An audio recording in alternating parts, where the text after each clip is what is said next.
Hey everyone, my name is Sam, and welcome back to Respect Your Elders. This time around, we're actually going to talk about another Sega Cd game. Now, I know I just kind of talked about Snatcher, but I felt like I'd been talking about Mario and Zelda, that I felt like I had to throw in another mascot just to make it fair. So today, we're going to talk about a Sonic game. Sonic CD.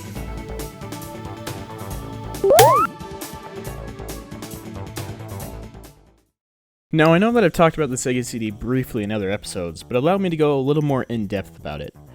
The Sega CD was an add-on peripheral for the Sega Genesis, which allowed it to play, you guessed it, CD-based games. Initially, the Sega CD wasn't even compact disc-based at all. Shortly after the release of the Sega Genesis, Sega's R&D team decided to explore ways of making the system even better. The original plan was not an add-on, but a way to increase the graphical capabilities of the system. This is due to the fact that the Super Nintendo was outshining the Genesis in this area. However, with the rise of the compact disc in 1990, the focus was switched over to CD technology. Previously, NEC had made a CD add-on for the TurboGrafx-16, and even Nintendo was trying to work a deal with Sony for a CD-based add-on. And we all know how that turned out. Nintendo even went for sloppy seconds and tried to make a deal with Philips, and just, you know what? We don't need to talk about that. The Sega CD allowed the Genesis to do so much more. Better graphics, smoother animation, and way better music. The add-on also gave birth to the infamous full-motion video games like Night Trap, Corpse Killer, Mad Dog McCree games, and even the game Sewer Shark came bundled with the Sega CD. These games are hilariously cheesy. Welcome to the sewers, punk. The guy you're replacing, he had that same tough guy smirk on his face that you do, till he hit the wall. But they have a certain charm that I just love. Most of the Sega CD's library consists of ports of Genesis games and these FMV games. However, there were a few exceptions. In the end, the Sega CD was somewhat successful, selling approximately 6 million units worldwide, but it ultimately failed to compete with the newer 32-bit consoles that were being released. That being said, there were still some awesome games for the system. After the first Sonic the Hedgehog game was released, Sega started the development process on Sonic 2. During this time, Sega also wanted to have Sonic 2 on the Sega CD as well, so a port was planned for the system. Originally, both the Genesis and Sega CD versions of Sonic 2 were supposed to be one and the same. However, the development of the Sega CD game started to drift further and further away, becoming a whole new, different beast all on its own. Sonic CD was released for the Sega CD in October of 1993, and was made available on Windows PCs in 1996. Sonic CD was received with universal acclaim and was considered to be the best game on the Sega CD at the time. Sonic CD sold extremely well, considering that it was on a failing console. However, it wasn't quite enough to outsell either Sonic 1 or 2. Despite all of that, Sonic CD will always be my favorite Sonic game. Like any other Sonic game, Sonic CD is a side-scrolling platformer with speed built in mind. After the title screen, the game likes to remind you that this isn't any ordinary console, with a full motion video cutscene. And can I just say that, dear God, is it awesome. That music, the video, it's so iconic, it's ridiculous. If you're strong, you can fly, you can reach the other side of the rainbow. Maybe I'm just seeing things with rose-tinted glasses, but still, it's awesome nonetheless. Essentially, the plot of the game is that Dr. Eggman / Robotnik / whatever you want to call him has created a tiny planet which is attached to the mountainside. By using the planet, Robotnik plans to control the entire island, and then the world. Sonic must travel through the tiny planet's many worlds, defeat Robotnik's henchmen, and even travel through time to save the world. Like every Sonic game, the goal is to get to the end of each stage and defeat the boss at the end of each zone. However, Sonic CD throws a few spins on the formula. Of course, you still run around and jump on baddies, but this time around there are actually other things to do. Along with new power-ups like the speed up, the biggest addition to the series is time travel. No, you heard me right. I said time travel.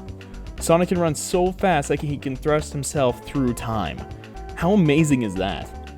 Sonic can travel into the past and into the future depending on which sign you pass by. Believe it or not, there is actually a reason for time traveling.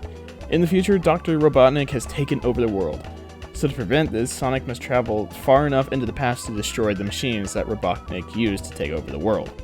If you do this in every level, you will get the good ending. Oh yeah, I totally forgot to mention that there's multiple endings.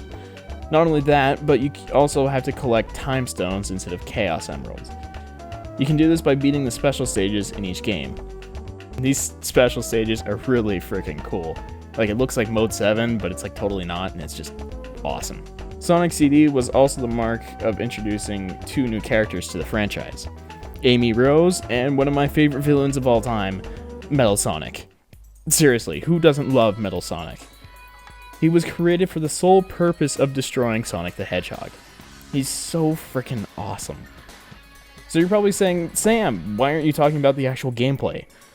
Well, it's because it's the exact same gameplay in Sonic 1 and 2. There's really nothing new to see here, except for the fact that the enemies plant flowers instead of releasing woodland creatures, and the only thing that the CD technology did for the game was better music, better graphics, the intro video, and this little part right here. Speaking of better, these graphics are so smooth it blows my mind. All the sprites are nice and sharp, and look how fast you can go in this game. That's absolutely ridiculous. There's also a pretty heated debate about this game's music. For the Japanese and US releases, there are 2 different soundtracks. Now, the popular opinion is that the Japanese soundtrack is better, but I just can't help but to disagree. This may be nostalgia talking, but I absolutely love the US soundtrack. Seriously, just listen to this.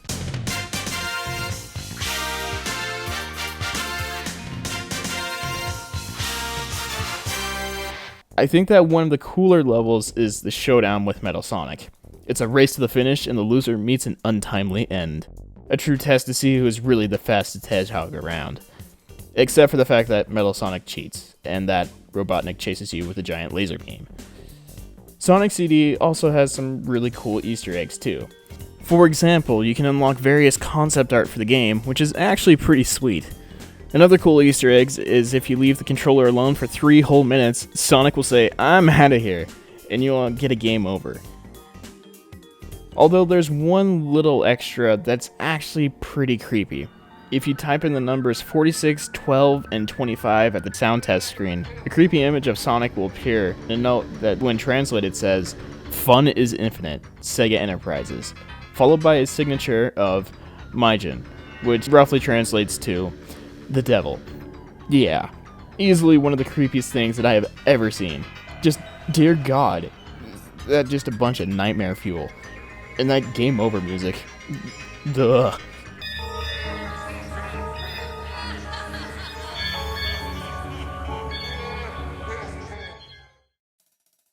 There's no denying that Sonic CD was the pinnacle of the Sonic the Hedgehog series. With so many great levels, time travel, new characters, and clever bosses, I myself consider Sonic CD to be the best game in the entire franchise. This game is absolutely everywhere. Besides being released on the Sega CD, Sonic CD was ported to Windows 98 computers, it was on the Sonic Gems collection for the GameCube and PS2, and it was even made for the PlayStation Network, Xbox Live Arcade, and Steam. And you can even play it on your phone, on your iOS device, Windows Phone, or Android. So my suggestion to you is to play this game right now. Well, with all of that being said, I guess this concludes my review. Well, I hope you all enjoyed, and if you liked it, then cool beans. Let me know what you think about Sonic CD, or if you haven't played it, then go play it. This has been Sam, and I will see you guys next time. Later.